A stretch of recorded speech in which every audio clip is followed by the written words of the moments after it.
Hey, welcome to the Nerdist Podcast number 25.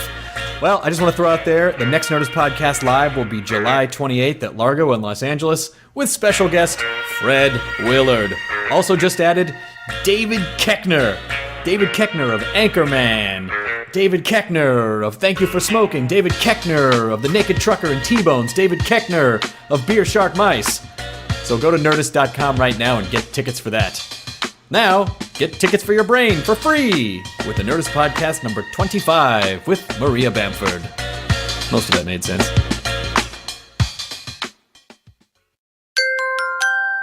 Now entering Nerdist.com.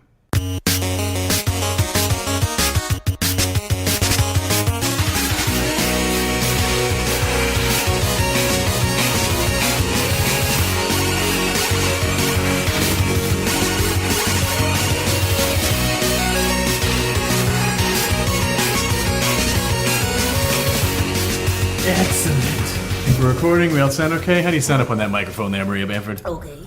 How'd you say? Do-do-do-do.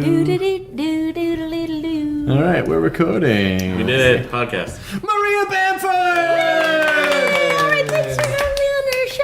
Oh, Bamford. I've been wanting to get you on for a long time, and it's just been like tracking you down and scheduling. Yeah. You're a busy person. You got some shit going on. Well, what happens is I get, kind of overwhelmed. And then I don't wake up until noon. And that gives me like 2 hours of good time where I've got a cup of coffee. Then I fall back in again. Then I gotta go to the gym, right? And read my copy of Black Woman. And then, turns out, we're all on the same page. We're just using different words to describe the same thing. And that sometimes things are hard, and you just gotta let go and let God. Now I would want to translate that to something else. Let go and fall asleep. I think. You listen to Des'ree's "You Gotta Be" the whole time. Oh yeah. Oh no, I haven't heard that tune. Oh, it was like my mom's favorite song from like '93 when it came out. But it's just like it's a very, very good woman empowerment song. It's like you gotta be. Well, you gotta be. Cool. You gotta be cool. You gotta be something. All I know is all I know, and love will save the day. Hey, hey, hey. The lyrics to that song. The lyrics I to that listen to it in song. the car, and I have like an egg shaker in it. The lyrics to that song sound like temp lyrics. Where like, yeah, love will save the day. Blah blah blah. We actually record the song. We'll just fill it in with the actual lyrics. Yeah. We're like, wait, you didn't put the real? I thought you recorded the. And then they're stuck with that song. People love it. Look, my mom had the Kasingle in her car. I miss on a loop. Kasingles. Yeah. Why? What a cumbersome way to listen to music. Fair enough. Here's my favorite song. Hold on. You're talking to the guy who put out a 7-inch comedy album. Right? Oh, do you have like? Yeah, it's on a special thing. That's It's also on iTunes if anyone wants to get it. Well, that sounded like an ad for your. Jonah hasn't gotten a check in a while. I haven't got it. Those $5 checks a month stopped a long time ago. But we're here to focus on Maria Bamford. Now, Bamford, I don't know. I'm not exactly sure when this is going up. It'll be sometime soon, the podcast. Okay. But I did a show with you at the Improv last night. First there was Louis C.K. and he sold out the room, my friends. And he did a gorgeous. Didn't you think that was a beautiful set? I mean, it was. Yeah, it's Louis works in a different way than any of my other comedy pals. In that, I feel like a lot of people will. Or me. I don't speak for everybody, but I try to write as many things before I go on stage, and I'll fuck around with the crowd, but I don't just start riffing bits. But Louis is such a machine that he'll just kind of go up with some ideas, and he just finds the jokes, and when he hits a vein of comedy, he just fucking punches it really hard and really mines it for as much as it's worth, and he's fascinating to watch. It's great. As a writer. Yeah, I think also it's watching him, watching Paul F. Tompkins too, where it's Paul could talk about something, and you see him on stage kind of putting it through the funnierizer. Right. It's you see him working it and trying to figure out what it is, and it's always Louis is always the same way. I remember back in early M-Bar days, they would go they would go up every week and just you'd see Louis doesn't write anything down, or at least he didn't used to for a long time. Yeah. He would just kind of. He doesn't? No, he just said no. He would just kind of work the beats out up on stage. Oh my god. But what was so great for me is because I also just did the Just for Laughs Chicago with you the week before. Yeah. But it's been so long since I've seen you do like 45 minutes, and it was it was so great, Maria. Oh, good. It was Yes. so fucking phenomenal. Yeah, it's like, well, in LA, we only ever get to see like how much time do you do at Tiger Lily yeah, at you only most? do like 10, 7. Yeah. 7 if I'm not feeling so good about If it. it's not a 20-person lineup, but then Yeah. That's what's hard is because in LA or New York, you kind of get into these rhythms where you're only doing like 10 and 12 minute sets, and it's really hard to. It's hard to build your hour by stitching a bunch of 10 minutes together because you really kind of want to find like the arcs of things and figure out where shit goes. Right. That would be, yeah. But then there's just disadvantage, like doing the road or whatever. I get used to like, just that whole machismo element of the comedy club where it's like people are like, yeah, and then the improv or Bar Lubitsch and people are like, Oh yeah, no, that was interesting. I could see where someone would laugh out loud even to that. Very much, it's very funny. No, I mean, I've kind of seen Aziz Ansari do it. I'm better, but whatever. Well, it's like on I the have an road. audition tomorrow though, so I'm not really in the comedy watching headspace right I don't now. want to ruin my voice for my audition tomorrow. I don't want to ruin it by laughing. Oh yes, sorry. I'm a whispery. And I'm a loud asshole, so I project very loud there. I know I mumble on stage, which is great. It's so helpful when you've worked a long time. I memorize my bits and I say them in front of the mirror over and over again, and say them when I'm driving. I memorize the whole thing. But your stuff is so is so flawlessly written and executed that, like you're like they're like vignettes. I mean, like you're doing like a theater show almost, in my opinion. Well, that's what I've tried to force on people. Is, no, there's no interaction.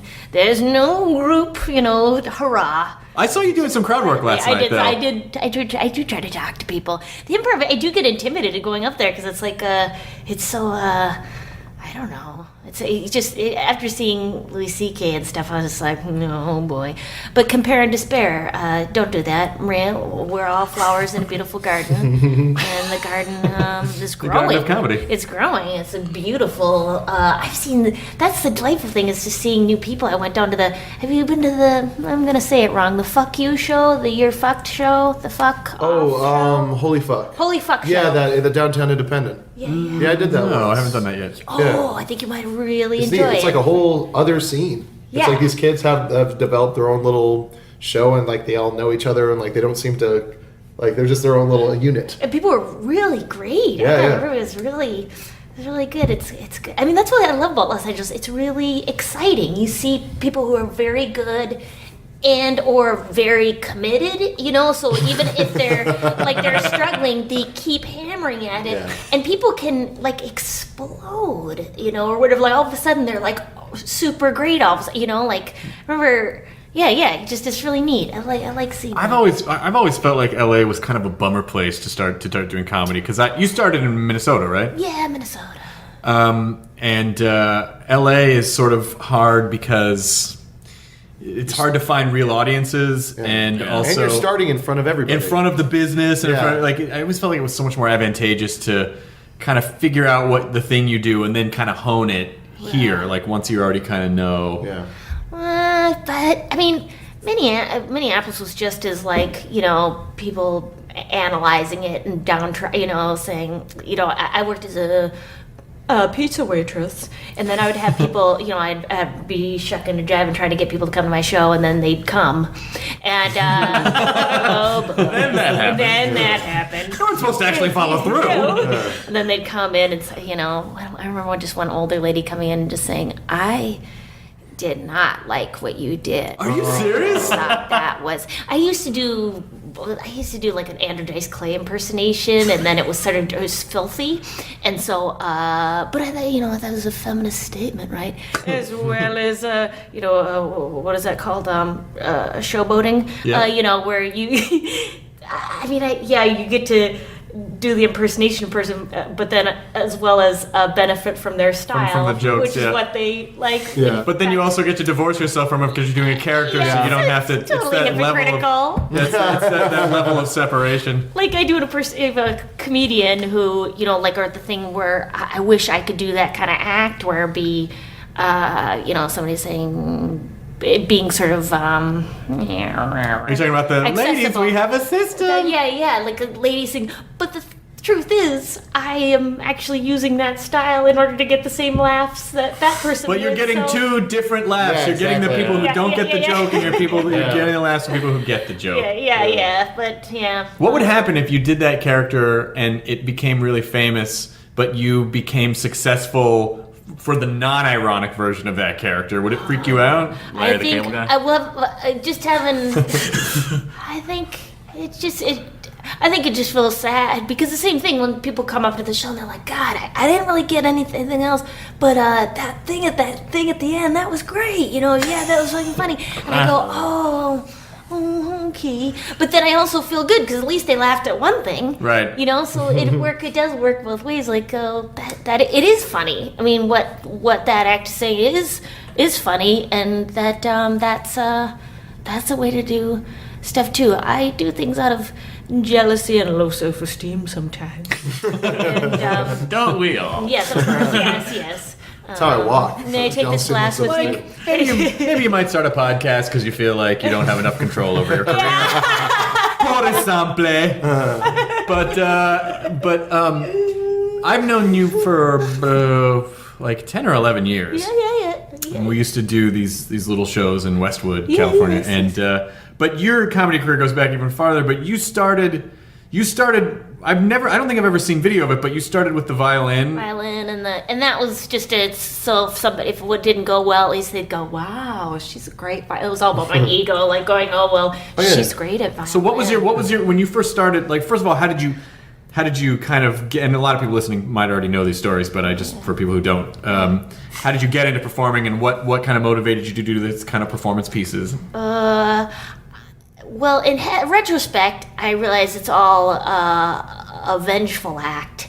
You know, to prove that I am a worthwhile, regular person, that other people like me, even though, you know, my family was on the fence sometimes. So let's start with that. And then, and then perhaps, you know, part of myself that's like, I don't know if this is any good. And then, you know, you get... You know, because applause and stuff is like, oh, I'm okay. You know, I'm an okay person now. But then when the applause stops again, it's an endless cycle. But I always enjoyed performing. I always like looked forward to doing speeches. Like when you got to do a little speech in grade school. Oh, I just loved it.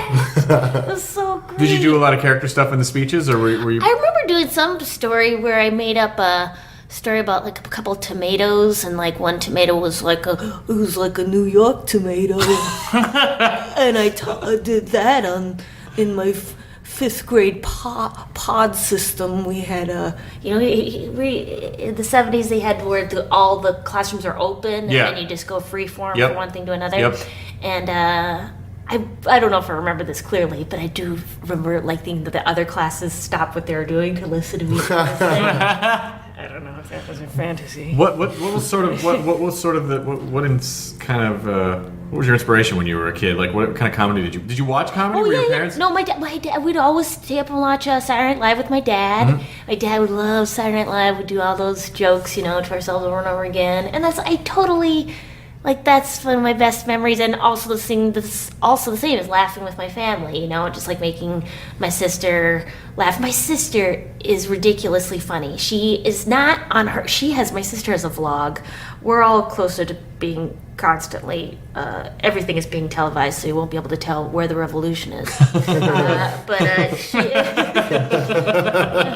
Who's revolting? Oh, I don't know. What's on the other channel? And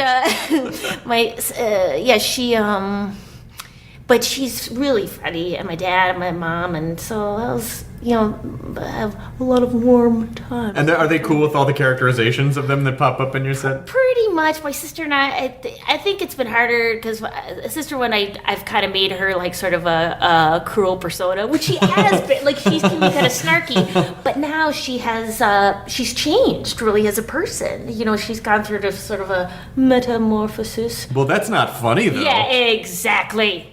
And I tried to goad her. Her being a nice, normal person is hardly comedy fodder. I know. She's so supportive now. She won't budge. So now, I'm having to rewrite some material of like how maybe I'm the asshole. How I'm the asshole. So that's sort of different. But I think that was hard for her. To hear me kind of making her as sort of this snarky person, because she lives it's a small town, Duluth is. So and I think I'm the only thing besides Bob Dylan that gets reported about. So it's like people got back to her and like, Sarah, have you seen your sister's impersonation? And she's like, no, what is it? So but that was hard. I remember one time I did a motorcycle rally. Performing because it was a Minnesota motorcycle rally, so everyone was very quiet. Nobody was. People were just camping. We're just camping, and we like to ride motorcycles. And so it wasn't as frightening as that sounds, but I had my dad open for me. I paid him $300. Oh my God, that's amazing. He did 10 minutes up front, and it was, he bombed, but it was, and you don't really bomb in Minnesota because everybody's just sort of politely listening like. That's a great way to get back at your parents. Yeah. Just make them do comedy. Here's a mic, get up there. Yeah. He was so great though. He rehearsed it over and over again, and he did a joke about me, which was total payback. Because it was like, he goes, okay, what do you think history? Okay, so I asked my daughter to pick me up at the airport, and she said, I'm busy. I can't answer my daughter, Maria. I can't. I said, Dad, when did you ask me to pick up your airport? He says, oh, it has to be true.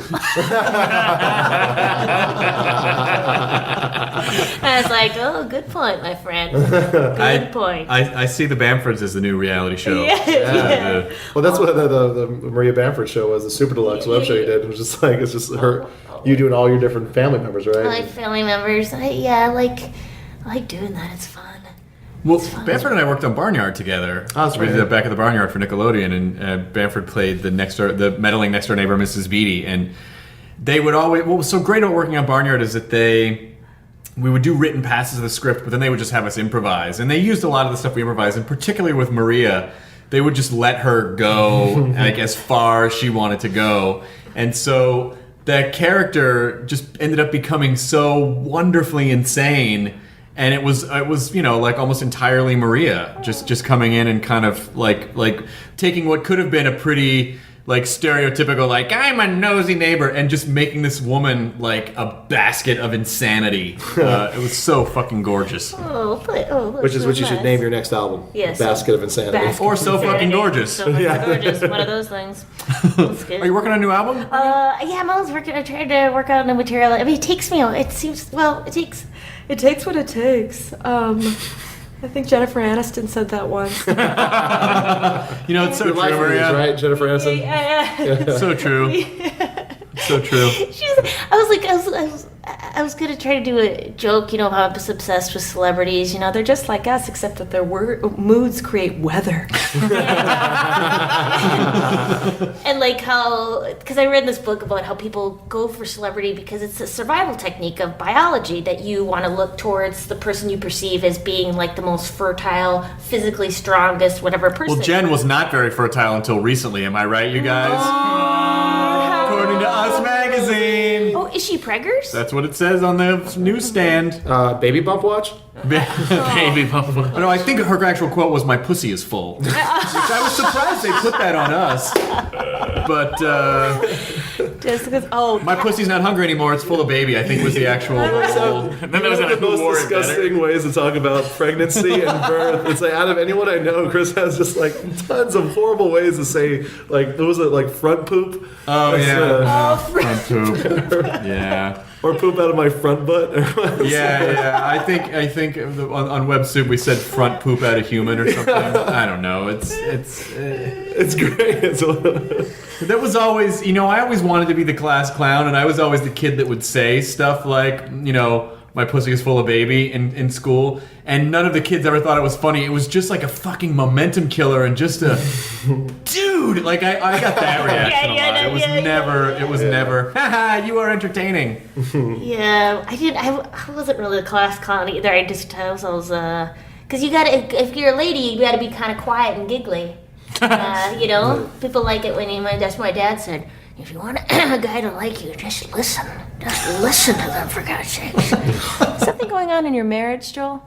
I love, you were one of the only people I've ever seen get away with dropping the C word. Oh, yeah. And when you're married, there's a bit about her mom, her parents heckling her. Yeah. That is amazing. And My mom heckles me and says, Shut the fuck up, you stupid cunt, before I snap your neck in half.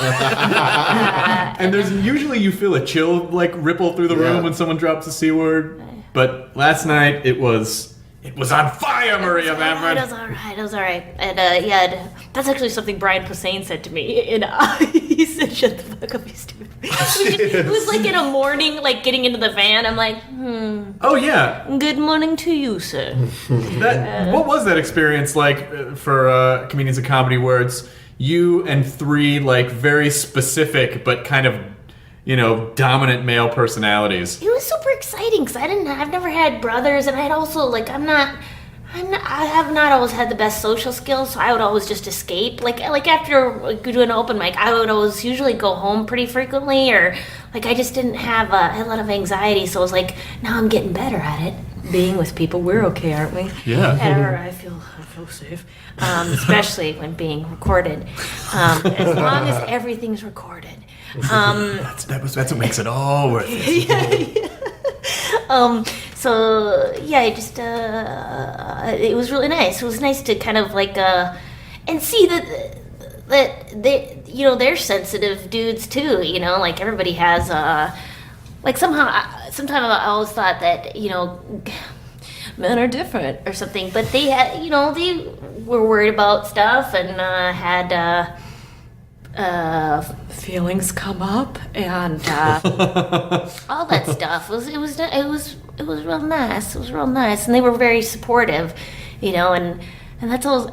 I think that's also I think somebody had a lot of prejudices.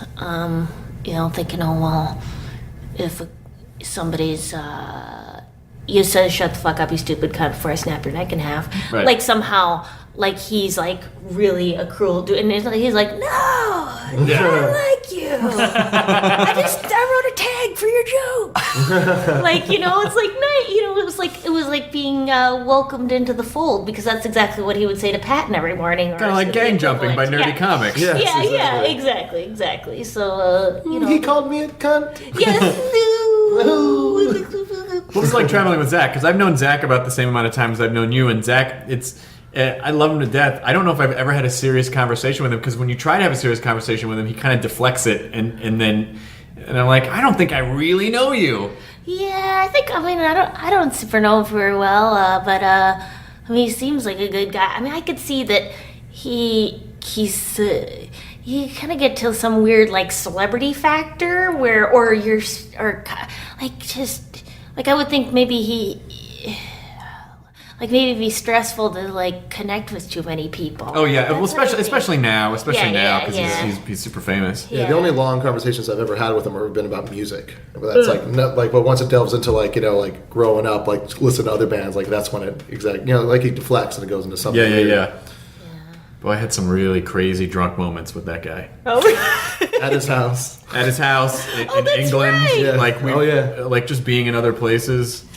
I called a cab one night. This was the same night that I asked Mark Maron, because Mark Maron had been sober a couple years at this point. This was like in 2003. It was July 4th. Actually, July 4th of 2003. Was it at the house in Yeah. Venice? Yeah, it was a house in Venice. And I was hammered, and I went to Mark Maron, and I was like, so you're sober, right? What's that shit like? And then I called the cab and fell asleep on the floor. And then Zach had to wake me up and be like, your cab's here. I'm like, who's the cab now? Like, I didn't know where I was, just a puddle of drool.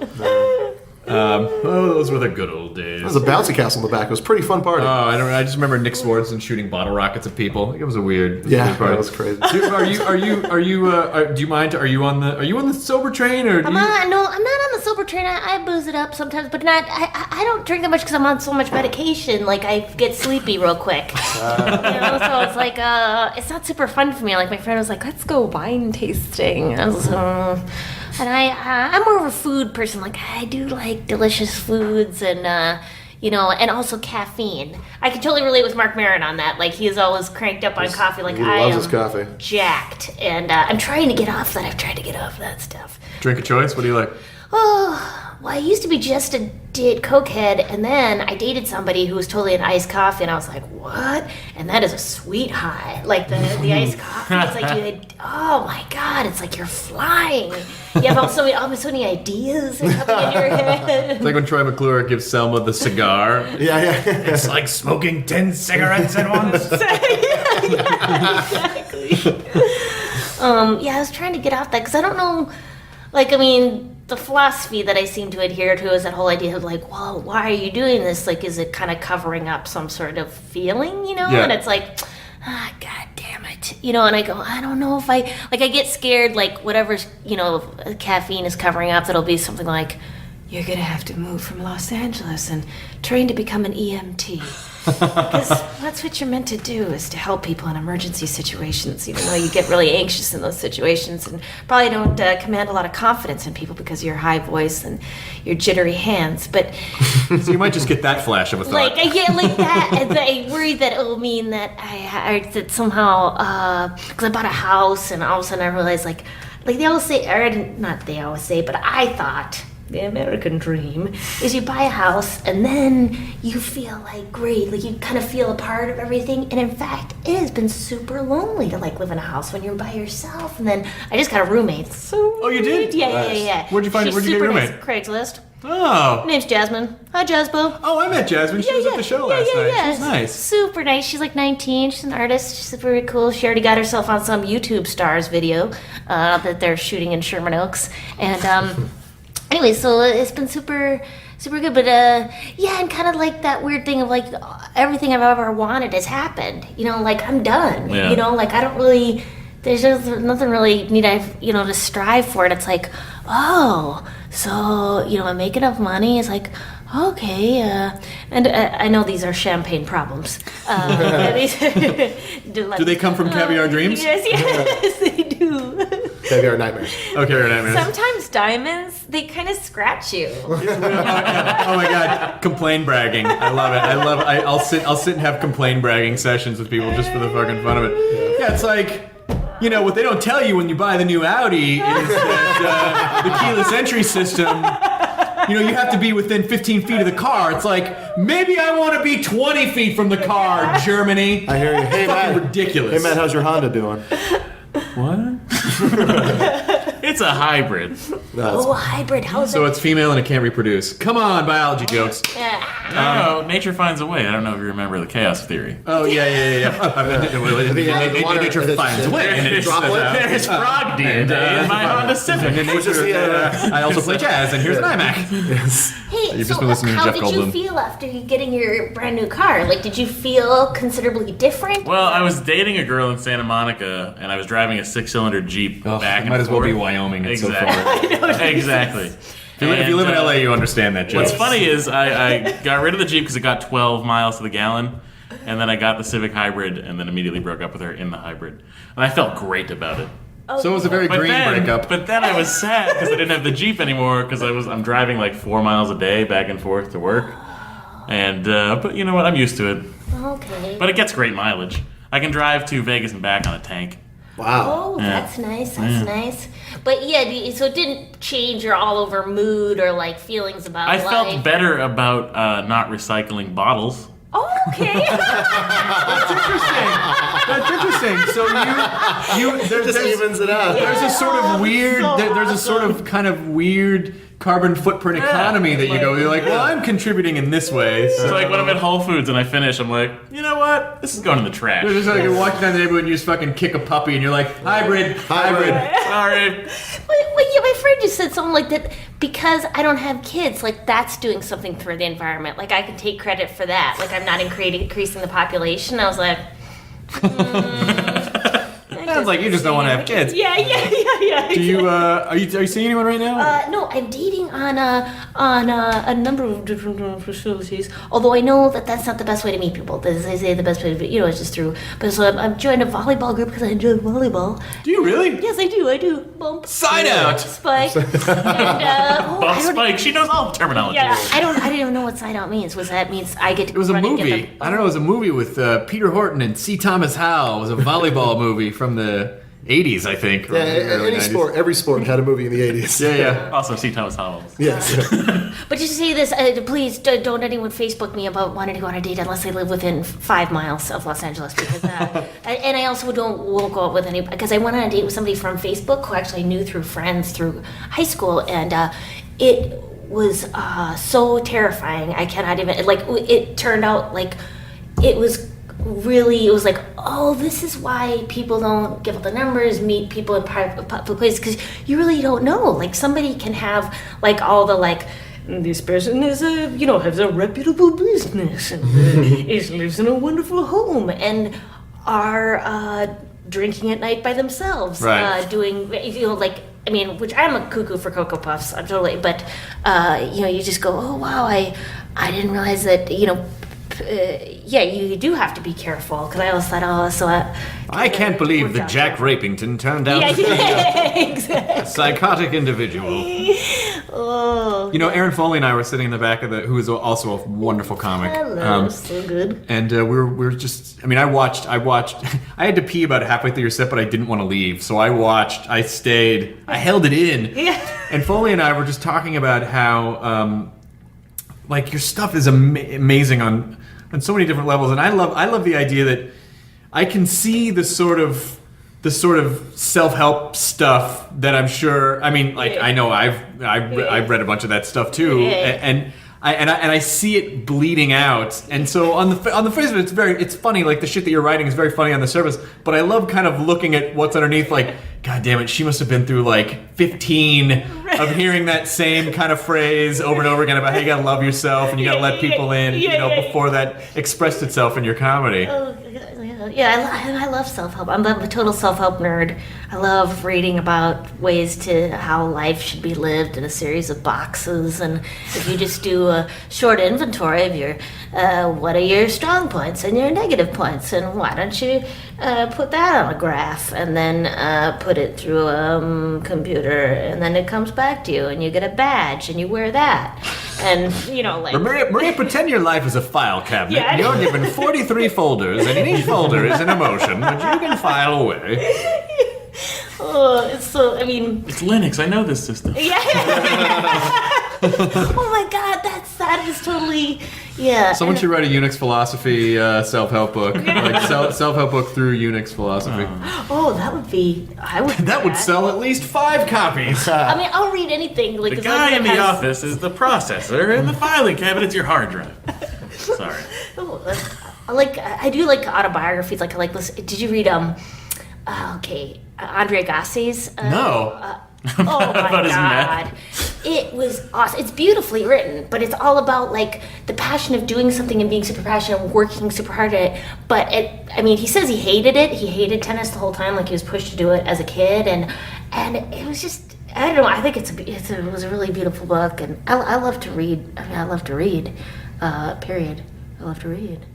I'm a reader. What are you guys reading? Are you guys reading anything good? I'm reading Craig Ferguson's book right now. Oh, you are? Yeah. The American on Purpose. It's great. Oh, okay. Yeah, it's awesome. We had him on recently on the podcast, and I was just like, this guy's awesome, and I wanted to know more about his upbringing and because he was, like you said, he started in punk bands, and then went on to like do comedy. And, Yeah. like it's like I had the same thing where it's like I was in punk bands growing up, and then like I just stopped being in bands and started doing comedy. Right. And like it's a great book, really good and really good read. That's awesome. But you have to have the Craig Ferguson voice in your head while you're reading it because it makes it that much funnier. That's the same thing with the Groucho Marx autobiography. Oh, really? You have to have Groucho in your head when you're. I read Business Strip Bear, the Richard Branson one, but now it's hard for me to read.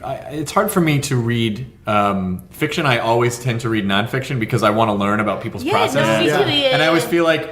Oh, I feel like it's a waste of like I could be learning something. Yeah. But the girl who I just took on a bunch of contributors for the Nerdist site, and this girl who writes book reviews just wrote about a book called Ancestor by a guy named Scott Sigler, and she says it was amazing. So I will probably read that. Okay. But I never read fiction stuff. I know. Yeah, I'm not a super fiction. I just go. It didn't happen. Who cares? Yeah. If I You just read made that stuff up. Oh yeah. if I read fiction, it's like a comic book or a graphic novel. But like it's never like if it's a book, I just read. Like I biographies. love Chuck Klosterman. I've never read his novel Downtown Owl. I always read his nonfiction stuff. I just His can't. essays and whatnot. It's like a waste of a book. I'm like, why didn't you just? Murray Bamford, what would your autobiography be like? I read Kathy Griffin's and Sarah Silverman's, and those are both just so awesome and great. And I read all of Chelsea Handler's books, which are, I mean, she's great too. It's just so awesome because it just seems like, I mean, yeah, she's very, it's like feminist in that she doesn't apologize for just like loving sex. Like she's just like, and she's just like, yeah, so this, I did it then, and then I did it again, and then I did it with this person. I mean, that was probably my focus of the book.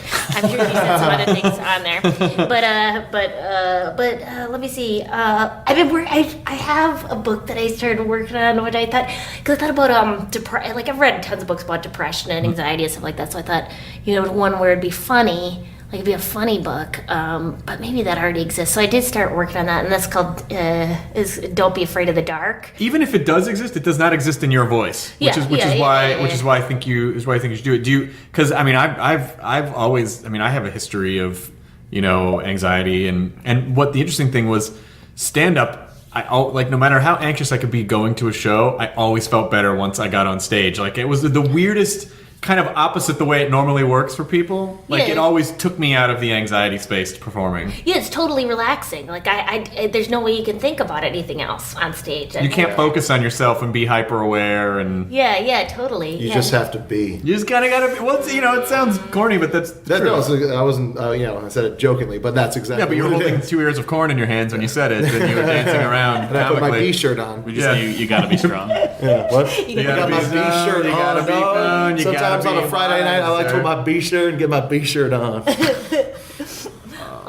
Damn. Do you, this is something that I've been thinking about. 'Cause I don't, like, it's weird. Like, what do you think about, like the idea of, like, preaching to the choir, like, performing for your own crowd, I was talking to Al Madrigal, and he performs all sorts of, and I just go, God, I would like to be that comedian, performs all different sorts of rooms, like, anywhere, anytime, and I just get so... First of all, I just feel bad for the people who I'm performing for. I just go, I'm sorry, because you aren't going to enjoy this until I get the hang of it. So we've talked before, and you said that sometimes it gets rough on the road. If you get a super mainstreamy audience that doesn't really get what you're trying to do. I feel really bad about it, but maybe I should eat more protein. That seems to be an issue. I went up in Erie, Pennsylvania, and I was just... Oh, it's just a rough week where it was a lovely club where it's like sort of a community, totally, was packed every night, but they weren't necessarily knew what they were going to see. It was just sort of like, we all come down because it's, so-and-so's retiring and this is where everybody goes in Erie. And so oh my God, I let them down. I let those people down. But, I also had melted milk balls for dinner, and then Jackie's like, get her some chicken wings! Get her some chicken wings! Oh, yes, Jackie Cation. Yeah. Jackie Cation. Jackie, she's a delight to be with, But too. I don't feel like you have to, obviously there are exceptions to every rule, but I feel like people who try to speak to everyone end up talking to nobody. I feel like the people who love what you do are across the board super smart, introspective, thinking people, and I think that's a great audience to have. I don't think there's anything wrong with finding your audience and performing for them. I mean, that's ultimately kind of what. Well, it's like bands, like it's like the kind of music a band plays. Like the people who like that kind of music are going to watch that band. Like the Dave Matthews Band. That's exactly what we're talking about. I'm the king of the castle.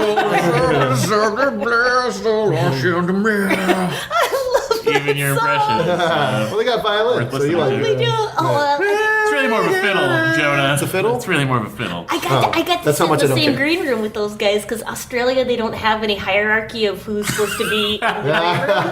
And so I got to hang out with all the other superstars who's the guy who's the new Skywalker? Hayden Christensen. Yeah, with him, and we all sat in the same green room. You're better than him. Yeah. I'm not going to say you're better than him. Oh, he was lucky to be in the room with you. Not that Jumper wasn't a fine movie. That must have been 2004. What year was Yeah, that? it was long ago. Yeah, Yeah. before. How was it in Australia, performing in Australia? Oh, it was fun. It was great. But it's too far, and It's too far. it's too far and too Especially lonely. traffic You know, jam. it's just like again, it's like unless Jackie came for the first 2 weeks, and that was awesome.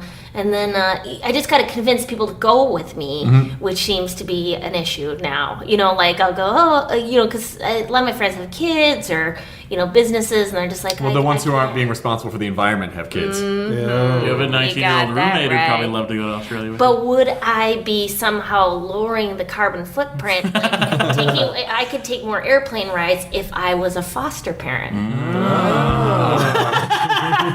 Interesting.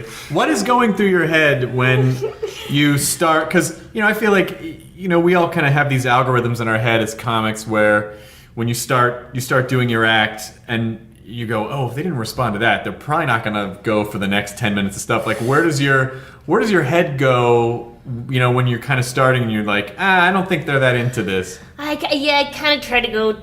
Jackie calls it going to the vault, where it's like, which I feel like I watched Louis C.K. where I went on tour with him a couple times, and he would just go and do his new stuff, like no matter what. I mean, he does have a really strong personality, Very strong delivery. personality, yeah. So,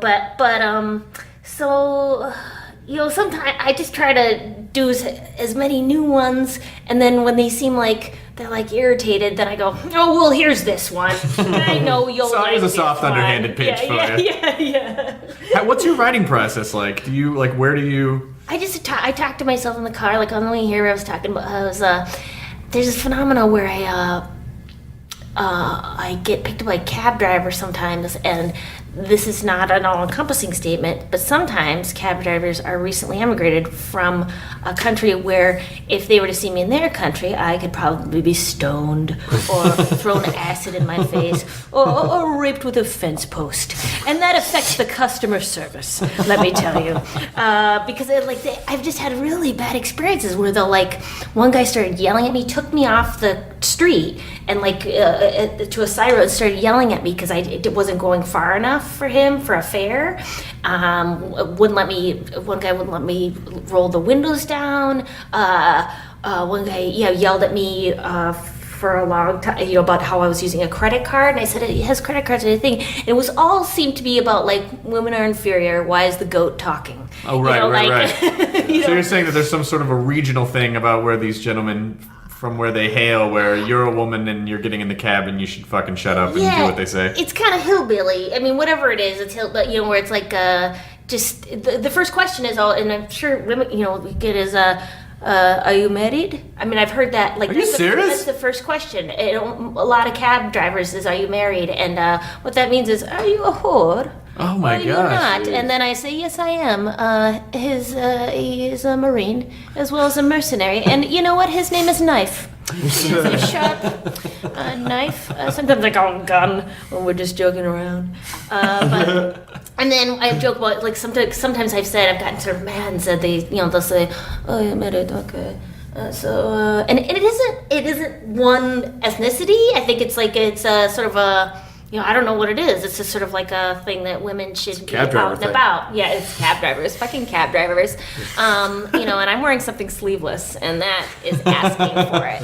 And, Hey, what are you showing your forearms for, you slut? Yeah, well, I mean, I I kind of wonder it because it's like then what I do is I'll say, oh, will you hold on, and I'll say, oh, and I do regret saying it because I say I'm a comedian, and then they go through a whole, things of like, oh, you've seen everything. So then they take out their cell phone and show, pictures of Tiger Woods dancing to "I Like Pussy," that's funny, or reiterating Eddie Murphy's act from 1985 of faggots, how they put their dick in a hole.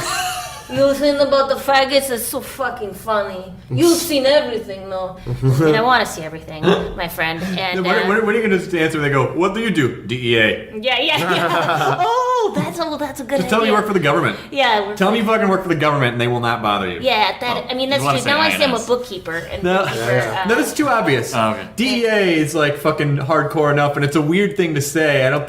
I think INS would be the one that they'd be like, you're fucking with me. But DEA, I feel like, is specific enough. Yeah, DEA will have a gun. Glad we worked this out, guys. And I don't think it is, because I'm sure there are white Americans who would be kind of the same way, like, that same sort of thing of like, why is a woman out traveling by herself? What you need to do is get yourself a gun, a badge, decapitate one, hang his head from your purse.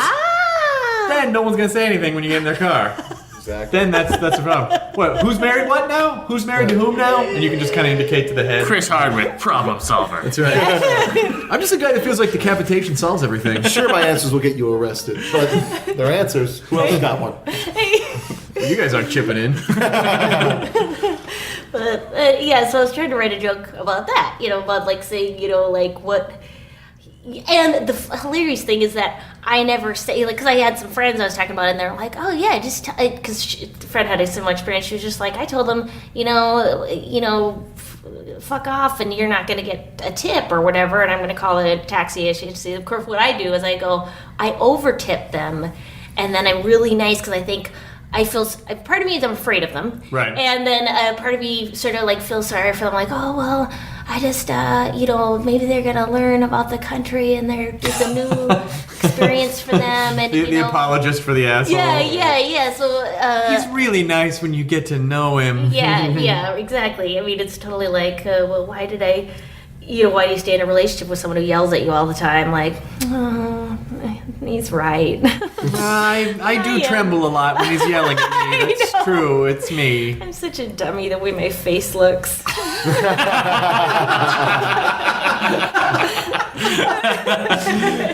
What I love,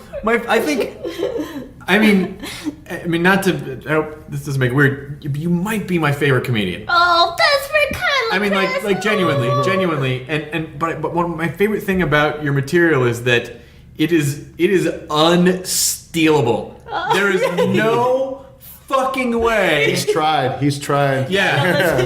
No, that is, sometimes, but I mean, all ideas, we all have the same ideas. We're all having generally the same experience, so it's like, I always think, even if you have the exact same idea, because I had somebody who had the same idea, a young lady who had a hilarious idea that I had as well, about how, I'm in an abusive relationship, but it was with myself. I know I seem charming when we're together, but, when it's just me, sometimes all of a sudden, I can't predict it, I'll just start yelling at myself, why don't you go to the gym and have a baby? And, and you just think, well, then you just develop the shit out of it until it is unrecognizable from anybody else, That's what I want to know about you, is how you... So, you a lot of this you work out kind of in the car. Do you ever sit down to write? Yeah, I sit down and me and Jackie will do like a joke.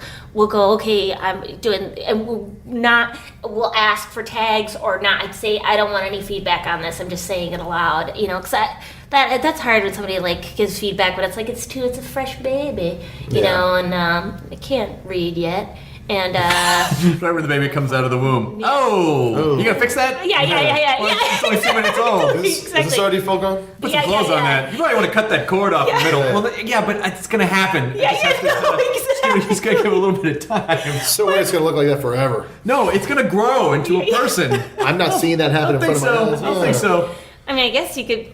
I just would shelve it. I mean, people might not like First it. impressions last a lifetime. Yeah. my mom will say, like, sometimes I can't tell my parents jokes, so that my mom said, oh, that needs a lot of work. like that premise or whatever. But my dad, I don't know if I have a dad who's like a workaholic. He'll be up from like 4 a.m. to like 7 p.m. Like working at a job, but then also at home at night. He'll bring home stuff and. What's he do? It's not unhappy. No.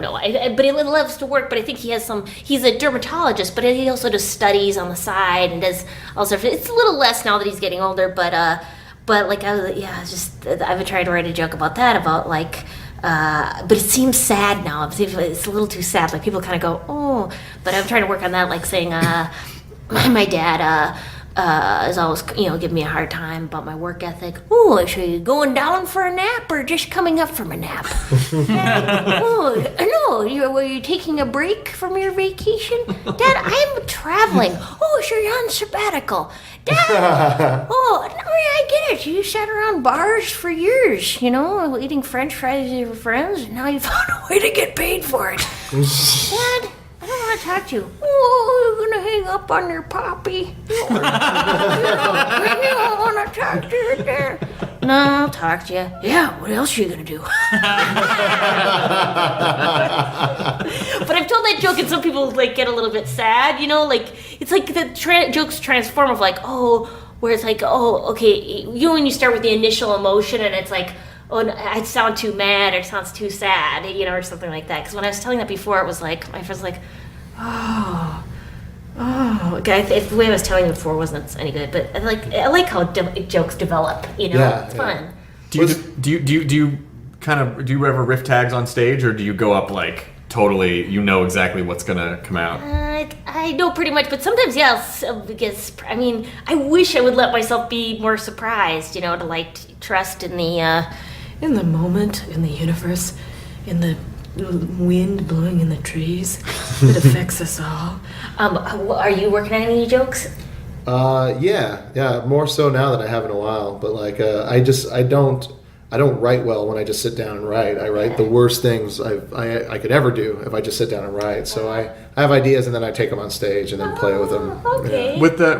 I had this conversation with Steve Odekirk, who was creator of Barnyard. Yeah. Oh, okay. Right. And Steve was saying he thinks it's important to sit down and write those shitty parts because he thinks it loosens up the machine for you to get to this stuff, so that later on you'll have an idea in your car. But that was probably shaken loose because you actually did sit down and force yourself to write, no matter how bad it was. And there's a weird thing too. Like I actually found one of my old notebooks, and I was going through it, and some of the stuff I know I tried and it would like crash and burn. But like seeing it now with years of experience, ready for it yet. I wasn't ready for it yet. So seeing stuff now, I'm like, oh wait, no, I think I can figure this one out now. Yeah. Do you ever do that? Do you ever go back to the old books? Yeah. I'll go through and dig through a lot. A lot of it's really painful, where you're like, oh my god, what was I? But every once in a while you'll see, I think it's really important to dig through the old stuff. See, I throw away all my notebooks as soon as they're filled. Are you serious? I throw them all away. Wow. Do you really? Yeah. That's fascinating. I have a box of old notebooks. You just throw them away. Why? I throw them away because I don't know. I throw stuff away. I know I was thinking about it myself because I know it would be interesting to look back. Well, it's neat too because, with other experiences in your life, you end up looking at something that you wrote down when you had one angle at it. Now you have 2 or 3 different views. It's sort of a weird psychotic diary. No. Just to see what your brain was trying to express at the time. Yeah. It is good. Part of me, I think I don't like clutter. I don't like stuff sitting around.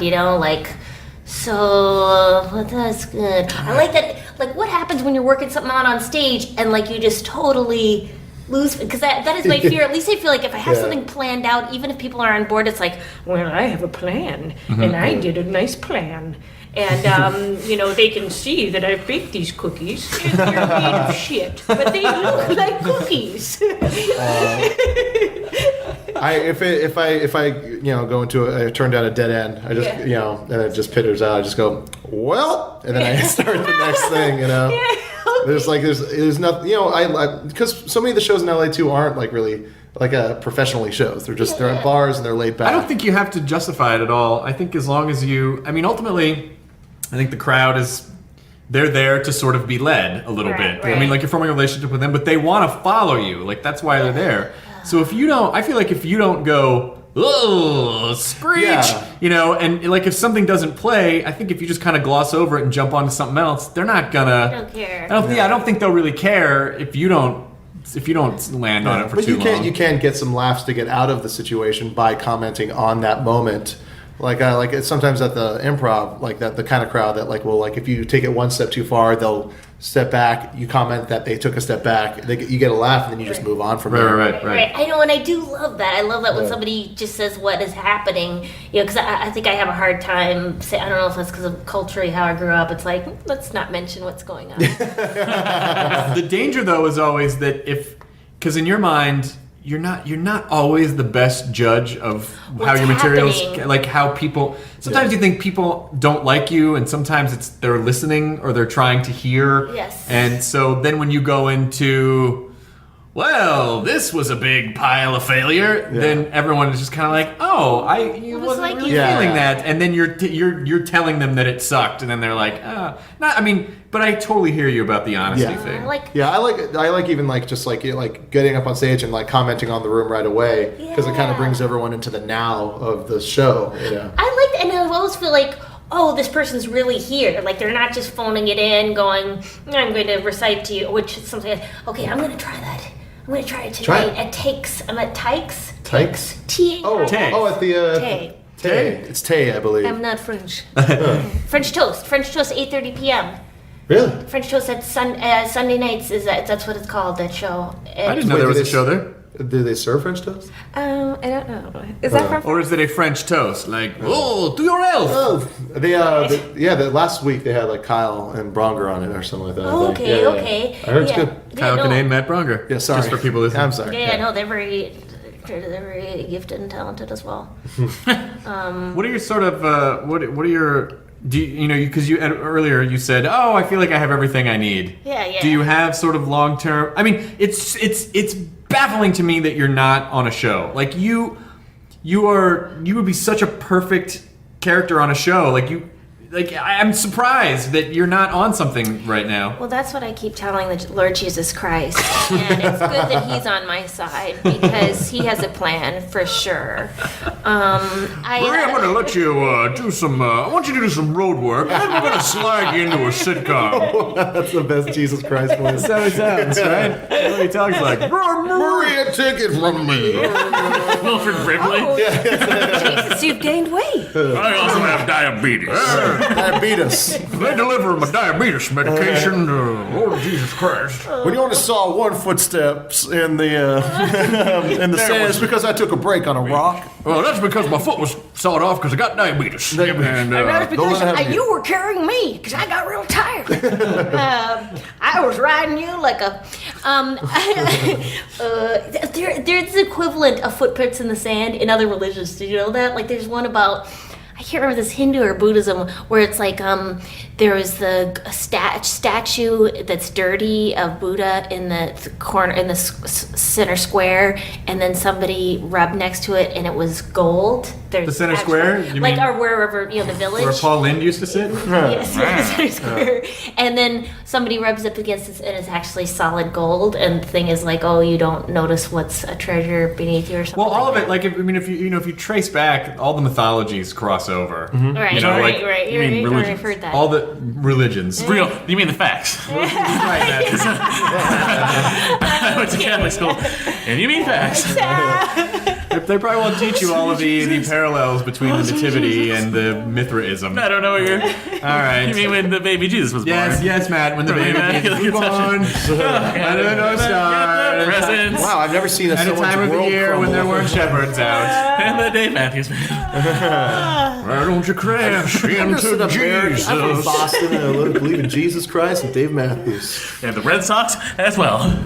Can I pitch you guys my show that I would like to do? Go. Please. Okay. Get your checkbooks out. Okay, so what's happening?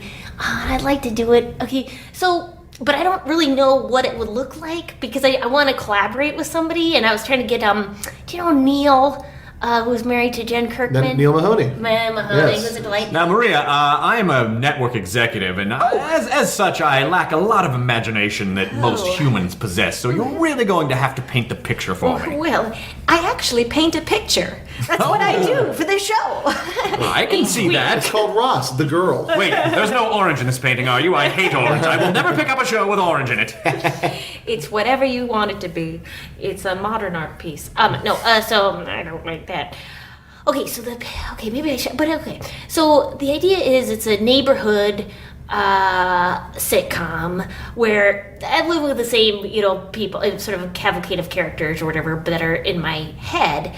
But there's only one person in the series that acknowledges it, who's my roommate.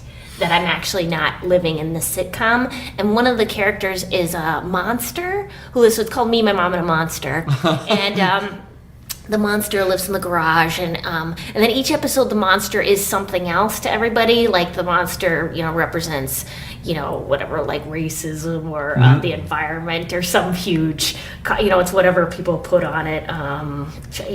Is the monster a pphysical character in the show? And I play the monster as well. And then the monster is whatever you think it is, but it's I'm playing it, and it's always in the dark. And it's kind of like a Doogie Howser moment where it's like it's my diary where I talk to the monster, and the monster doesn't say anything for the most part, just gurgles and spits and stuff like that. And then it's just there's some there's new different characters. It's sort of like the Ray Bevan show, but I was thinking with outside characters coming in who. So, not all of them acknowledged. Only one person acknowledges that it's in my head, but everybody else is on board. It's like, "Hey, how's your mom?" And I'm like, "Well," she said, like her. So is it sort of United States of Terra? Yeah, but no. I don't want to United say, States of Terrible. Right. but I don't want any mental illness or like there's something wrong. It's just like that. It's something I do on Sunday nights. But when I'm at home. I wish I had a pile of money to just give you a show. I would love for you to. Can you just go shoot? Can you just go shoot some stuff? Yeah, I think this is what I was going to do. I was going to try to meet with Neil Mahoney for lunch. I was going to take him out for lunch, and then I said, "Hey, if I give you $1,000, would you shoot this one thing maybe and add your creative content?" Neil, are you listening? If Neil does not shoot your show, I guarantee you that we could find someone to shoot your show. I think Neil's a good choice, though. Neil. No, I'm saying he might be if he's busy. Like if he's working on something and he doesn't have any free time, I would produce your show for you. I would just give you Captain money. Free Time, just talking. Yes. I would just give you. Well, I'm a producer. I don't have to go there. I just throw money at it. I just like here's your money. Just go make a thing and give it back to me when you're done. Well, in that case, I have a lot of ideas. One is just called Fudge Shop. And I just go and visit a fudge shop. And each day they have a new flavor of fudge. Do you need a fat sidekick? Yes, I do. Good, because I'll wear a fat suit. Sorry. Crash into Matt. That turned evil. Jennifer McLean and I were thinking of doing. We're obsessed with this idea of just doing a show where it's just it's an hour long and it's a series and it's just called Fancy Farts. And it's just and it's wherever it's just situations, people, whatever that you might perceive as fancy. And then at some point during the hour, there's a big. I can see the title card now. It kind of like has the animation of Mad Men, but it's like someone farting, and then like it kind of mist comes out of their butt and goes into calligraphy. Mike Furman used to record all of his farts onto a micro cassette recorder, or no, he had some digital recorder. And so what we started doing was we started naming them. Because they all had different personalities. So like, if you looked under the Who Me, you'd hear, and they were all his actual farts.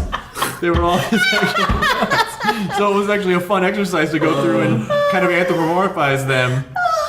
Oh, we had so much fun. Maria, I'm gonna launch Nerdist.tv. I'm gonna launch Nerdist.tv. and I'm gonna produce your show, and then we're gonna sell it because you need to be on television. Okay, I will do because all I need to do is get Neil Mahoney, and then I'll start writing it right now. I mean, I already wrote one episode, but so I'll get you the script, and then and I always try to do things with nothing. Because I mean, you could just use your imagination, right? Who needs props when you got fingers? That's right. And then, That sounds like an old that's like an old vaudeville maxim. Who needs props when you got fingers? It's like I read that in the Groucho book. All these kids today with their amplification and their lights. All you needed was yelling and fingers. Then we were making $32 a year. Yes, the big time. Instead of talking to people, we just poke them. Even our rats had rats. okay, oh my God, that is so delightful. This is all happening, you guys. Yeah, It's happening so fast. We're gonna make it happen. You're a superstar, Marie. You need to be goddamn fucking. Okay. We make dreams happen on the Nerdist podcast. Yeah, this is really exciting. Not our dreams. None of our dreams happen. Okay, wait a minute. Well, yeah, but you guys want to be in the show? Because I need to have people in the show. You see? Yeah, I already said I put on a fat suit. Okay, tell me But I'll be fat neighbor Matt Myra. What? I will stand on an apple box behind furniture, and I'll be Jonah. great. Oh, yeah. No, I don't believe that. I'll be me too. I'll be you as well. I'll be the crazy Well, cow. you just threw Matt Myra under the truck. Like, that's real hard. That's what he You're does. gonna be stepping on each other's jokes. It's gonna turn into Will and Grace all of a sudden. Joe's gonna be the Deborah Messing. Oh, that's okay. Ouch. Have you ever had I'm your going to be Harry Connick Jr. Have you ever had your dog ask if it needs representation? Have you ever had that happen? Someone ask you if Yeah, your dog... no, not my dog. I went to like a dog event, and then there was this dog agent there. And of course, I was trying to sell hard. Awesome. I was putting her on the You got on two the pugs. stock block, and yeah, 2 pugs. But apparently, she was too old. Oh, does that sound familiar? and then they saw my friend's dog, who was not interested in show business at all. A mutt, a terrier, and they were totally interested in that dog. I don't know. That's how it happens. That's how That's so Milhouse got funny. Fallout Boy. That's how Whoa. Milhouse got the role of Fallout That's Boy. right, He didn't yeah. want to be Fallout Boy. I don't want to be followed by. And they gave him the role anyway. It's when you don't want it that's when you get when you least It's when you're expect it. Wait, so the lesson is, it's when you're a dog who doesn't have any understanding of human construct in Hollywood. You can tell when they want it, though. yeah. You're gonna puffing out their asshole a little extra hard with their tail curled up over. You know. You know, they know what they're doing. That's how I always feel about relationships. That relationships just feels like Hollywood. Where is the dog okay? Scott really wants in. Oh, he's barking. On My dog Hollywood. Scott's barking. Think he Yeah. Wants in on Hollywood. Well, you can see the Hollywood sign from my yard. Scott barks at the Hollywood sign sometime. Like, what did I do? What do you need from me? And then he jumped off like that guy from Family Affairs mom. Yeah, exactly. Just like that guy. Bamford, where on the internet? Now, there has been a huge call to get you on Twitter, but I feel like you're going to be unswayable in this matter. I just don't know what I would say. What would I would say, I know I could write funny things, right? But then the problem is then I know a lot of people are writing very funny things, and I got a right to work on them but maybe I'm falling behind in the loop. No one has your point of view. You know, you shouldn't be on Twitter if you feel like it's a chore. Yeah, But I yeah. know that a lot of fans would love for you to be on there because If people anything, adore to you. announce shows, you start off that way, and then ease your way into the, the jokes. Well, let me put this out. I'm gonna start whispering what I'm doing in the moment at all times, and if people want to start following me, then that's cool. Like literally following Yeah, you around. literally Alright. following me right now. I'm at Chris Hardwick's house. Maria has 5,000 followers. Hello! And he's very proud of people around at all times. That would actually be comforting. Yeah, It's like those Verizon commercials where they're all Exactly. Chris, can you make this happen? A comedy bus where every night where there's a show, like people kind of network to do ride share and go to comedy shows together, like comedians, where it's like, oh, you have a set at Big Fish and that other shitty place. Let's get together. Comedy carpool? Yeah, comedy carpool. Comedy carpools. I like that idea. That's so we're taking the audience around or taking the comics around? no, just the comics. Oh, I thought you were talking about a bus service. Oh, Okay, here's no, where no, I no, went no, with no. that. No. All right, it's a transportation service where you put a comic on it and he entertains people who are being picked up from bars so they don't have to drive home. No, this is for comics by comics. FC. Yeah, but then you gotta hang out with comics. But you are Maria. You do have MariaBamford.com, right? Yeah, and you can download a free 1-hour comedy special that I made for last Christmas, shot by Neil Mahoney, which features my 2 pugs with no laugh track, which has like an hour of relatively not all new material stuff, but if people just want to visualize things, that's for free. You can shred it, put it on a thing, dice it, whatever you need to do. It's free. It's yours, and that's what I'm selling. That's great. And then what I'm kind of launching a website, and the whole purpose of it is this thing called nerd sourcing, where we crowdsource with nerds.